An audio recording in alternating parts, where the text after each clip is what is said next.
समस्त को नमस्कार मो मीनाक्षी ब्लॉग ओडिया को आपण मानको स्वागत करूची। आशा करछी आपण माने समस्त भल थिबे। तो जे माने मो चैनल को सब्सक्राइब करना ते प्लीज सब्सक्राइब कर दियंतु ओ पाखरे थिबा बेल आइकन को क्लिक कर दियंतु कारण जते बेले मु किछि न्यू वीडियो पकेबी तार नोटिफिकेशन आपण पाक बहुत शीघ्र पळेबो आपण वीडियो टिके एन्जॉय करिवे। तो आज मु आपण मानक संगे रेसिपी शेयर करबी से होची नाउ डंक तरकारी रो रेसिपी। तो मु केमती बनाई ताहा आज आपण मानक संगे शेयर करबी। तो से खाइबा को बहुत टेस्ट ताकू गरम गरम आमे भात रे बा रुटी रे सबुथरे खाई परिबा। चलंतु ए टेस्टी लाउ डंक तरकारी रेसिपी आज मु आपण मानक संगे शेयर करबी मु केमती बनाए। तो मु आकु बोंको ठारू शिखिची सी केमती बनाती। तो चलंतु आमे आकु आज बनैबा ओ आपण मानक संगे मध्य मु शेयर करबी। एठी नाउ डंक तरकारी बनैबा पई एठी नाउ डंक चारि खंड काटिकी एमती रखा जाईची। आ सारू आरु आलू मध्य कटा सरची रखिची। एठी आ किछि बाइगण गोटे नेइची। आ एठी सोरिस रसुण पियाज रो पेस्ट जीरा पके बनै नेइची। आ एठी किछि धनिया पत्र नेइची। तो एबे चलंतु आमे बनैबा टेस्टी नाउ डंकर तरकारी रो केमिति मु बनाए देखिबा। प्रथमे आमे कड़ाई रे सारू आलू को पकई नबा। एबे सारू भल भाव भाजी हो गला पर सेतरे किछि आमे पानी दे देबा। गोटे चम्मच हल्दी पाउडर पकेबा अल्प किछि लूण पकई नबा। तापर आमे आको घोरै नबा। एबे टिके देखि नबा हमरो सारू आलू सिझी कि नाही। हमरो सिझी आसलाई। हमरो सारू आलू सिझी जाइची अधा सिझा है आसी। तापर आमे जो लाउ डंक रखिचे ताको पकई नबा।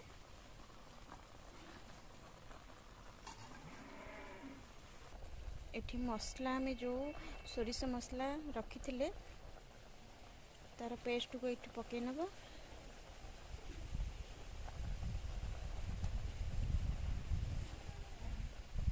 कारण ए लाउ तरकारी अधिका तरकारी सोरिस मसला तो टिके अधिका मसला एथरे पकेबा। तापर याको घोरै नबा। एबे हमें जो मसला पकईथिले ताको मिक्स करि नेबा भला भाबे घोरै दबा।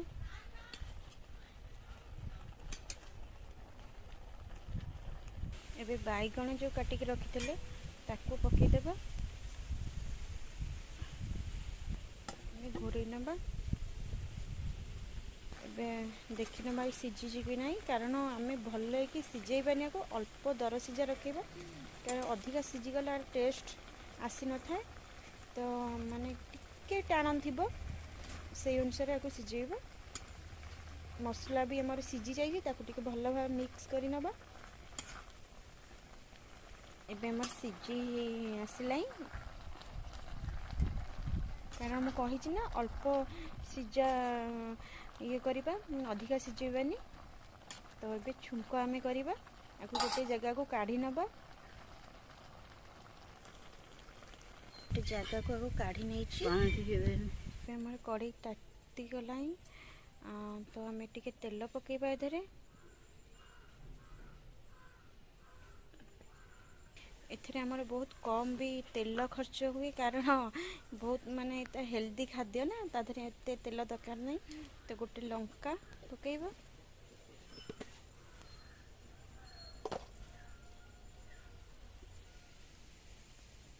अल्प फुटण पकेबा।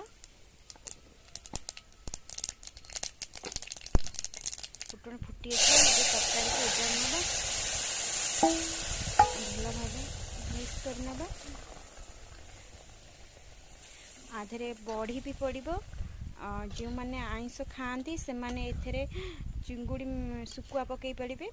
तो पकेले आर टेस्ट मध्य बहुत भल आसीबो। आ साधा भी बनई पारिबे आपण। एबे हमर पूरा तरकारी कंप्लीट हो गला। तो आको आमे आ गोटे जगह को काढ़ी नबा।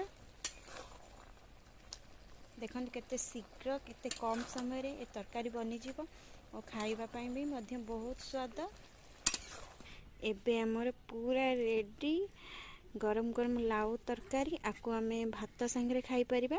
एमती नुह जे भात सांगे केवल खाई परिबा, रुटी रे भी जो मैंने चाहिए खाई परिबे। आ खाइले तो आपण मैंने थरे ट्राए करी देखंतु, बहुत टेस्टी। तो मु जो रेसिपी आपण मानक संगे शेयर कली, जदि आपण मानक भल लगी थाए निश्चिंत लाइक कमेंट शेयर करबा पे जमा भी भूलिबेनी, कारण ये बहुत टेस्ट।